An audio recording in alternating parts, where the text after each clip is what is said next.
به دقت هموطنان عزیز و مهربان ما، عزیزان دل، فردا تاریخ 25 در تئاتر تینچور ساعت 18:30 ما شما را انتظاریم.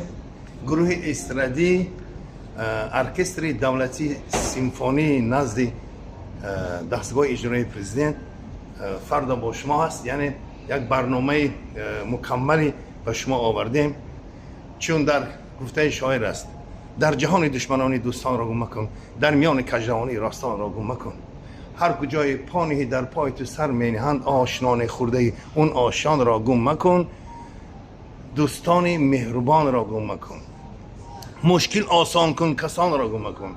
تمام فهمیش و گیم که مجموعه همین برنامه کنسرتی ما این همین است: برادری، دوستی، رفاقت و البته برنامه سرودهای هم بزمی و رقصی